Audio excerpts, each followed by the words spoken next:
번째 경기 발베이크 대 츠볼러 분석 시작해보겠습니다. 발베이크는 지난 라운드에서 시타르트에 패했다. 선발 스트라이커로 나서 풀타임을 소화하며 팀의 공격을 이끈 자와다가 멀티골을 터뜨렸지만 원정에서 다시 한번 승점 추가에 실패했다. 그래도 최근 4경기에서 모두 골맛을 보며 초반에 극심했던 골 가뭄을 벗어던졌다. 로메라투와 야신 등이 중원에서 공격 전개를 잘하고 있고 마가렛의 돌파도 위력적이다. 즈볼레는 빌럼에 패하며 상승세를 이어가지 못했다. 그래도 최근 5경기에서 2차례 클린시트를 비롯해 탄탄한 수비력으로 쉽게 무너지지 않고 있다.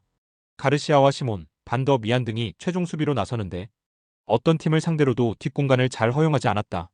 일단 안정적인 잔류권 순위 유지를 위해서는 딜런 반테와 은바요 등이 확실한 마무리를 해야 한다. 접전을 본다. 발베이크는 중앙에 나서는 야신이 공격 상황에서 팀의 라인을 적극적으로 올리며 기회를 만들고 있다. 또 홈에 이점을 안고 나설 수 있는 이번 경기다. 그러나 엘 아조우지가 90분 내내 상대의 공세를 저지하며 최종 수비를 보호할 것이고 시몬이 수비의 중심을 잡을 츠볼레 상대로 승점 1점 추가에 만족해야 할 것이다. 두 번째 경기 바이에른 뮌헨 대 라이프치히 분석 시작해보겠습니다. 뮌헨은 지난 라운드에서 마인츠에 패했다. 리그 개막 이후 무패를 달리며 선두를 질주 중이었는데 4년간 3패를 안겼던 마인츠 원정에서 또다시 패했다. 르로이 사네가 한 골을 터뜨렸고 경기 주도권을 내주진 않았지만 한국 대표팀 주전 2성 공격수인 이재성을 막지 못했다. 노이어와 해리케인이 부상 등으로 빠진 최근 위기에 여파가 컸다. 때문에 이번 라운드 홈경기에서 라이벌을 잡으며 분위기를 전환해야 한다. 라이프치히는 호펜하임과 볼프스 등에 연패하며 리그 순위가 추락했었다. 그러나 포칼컵에서 당시 2위였던 프랑크푸르트를 잡으며 반등에 성공했고 리그에서도 연승으로 분위기를 바꿨다. 팀의 공격을 책임지는 네덜란드 팀의 윙어 사비 시몬스가 부상으로 이탈한 이후 어려운 상황이 이어졌는데 오펜다와 세스코가 시몬스의 공백을 메웠다. 또 바움가르트너와 누사 등이 측면에서 팀의 에너지를 불어넣어주고 있다. 뮌헨의 승리를 본다. 라이프치히는 안토니오 누사와 바움가르트너 등이 시몬스의 공백을 메우며 오펜다의 뒤를 잘 지원 중이다. 그러나 캄플과 슐라거의 중원으로는 킴미히와 무시알라, 고레츠카 등 독일 국대 중원이 그대로 나올 뮌헨의 공세를 저지하기 어렵다. 올리세와 사네, 무시알라와 마티스 텔 등이 경기 내내 공격적인 침투로 기회를 노릴 뮌헨이 승리하고 마인츠전 패배의 충격에서 벗어날 것이다. 세 번째 경기 헬라스 베로나 대 AC 밀란 분석 시작해보겠습니다. 베로나는 지난 라운드에서 파르마를 잡고 연패를 끊어냈다. 엠폴리전 사실점 패배를 당하는 등 4연패로 강등권 언저리까지 추락한 상황이었기에 매우 의미가 있는 승리였다. 최전방 공격수로 나선 아민사르와 벤치에서 교체로 들어온 모스케라 등의 골이 터졌다. 그러나 불안한 수비 문제가 다시 한번 불거졌는데 멀티 실점하며 최근 4경기에서 12골을 허용했다. 밀란은 지난 라운드 홈경기에서 제노아의 끈질긴 수비적 저항 속에 승점 1점 추가에 그쳤다. 풀리시치가 결장하긴 했지만 팀이 기대하는 리베랄리가 이선의 중앙에 나서 레앙과 함께 공격을 주도했는데 원하는 결과를 얻지 못했다. 때문에 선두권과 격차를 좁히지 못했고 이 경기 승리가 간절하다. 밀란의 승리를 본다. 풀리시치와 로프터스치크 등이 부상으로 빠지긴 했지만 추크웨제와 유수프 포파나 등이 충분히 공백을 메울 수 있고 모라타도 언제든 출격이 가능하다. 베로나가 홈에서 승리를 위해 공격적으로 나서겠지만 레인더스와 포파나가 경기의 중심을 잡아줄 것이고 아브라함과 모라타가 문전 앞에서 확실하게 해결할 밀란이 승리할 것이다.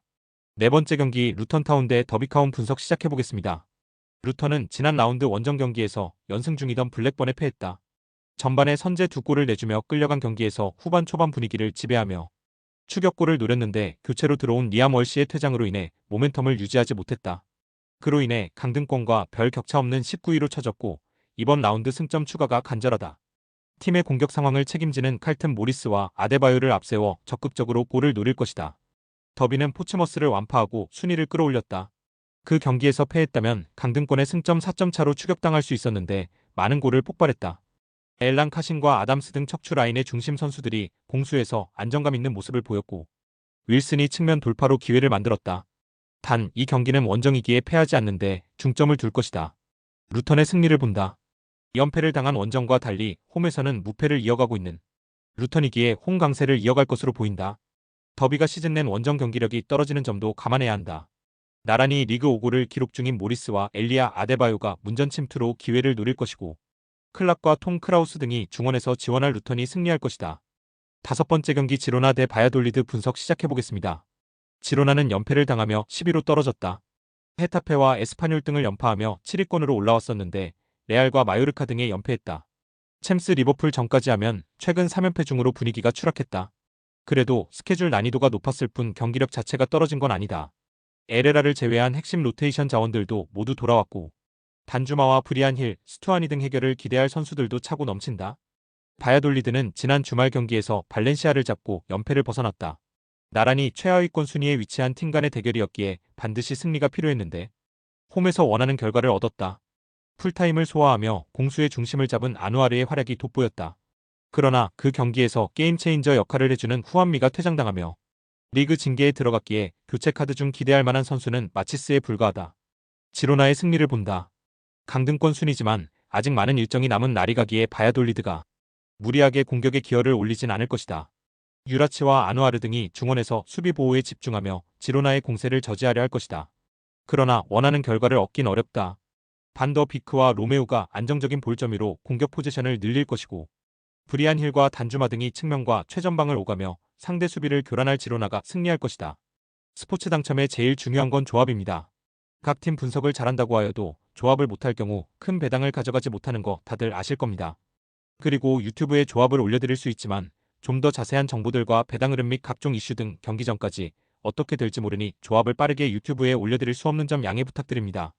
조합 신청은 아래 고정 댓글 링크로 조합 신청 말 걸어주세요. 금전 요구 및 멤버십 가입 조건 일체 없습니다. 좋은 건 서로 나눠 갑시다.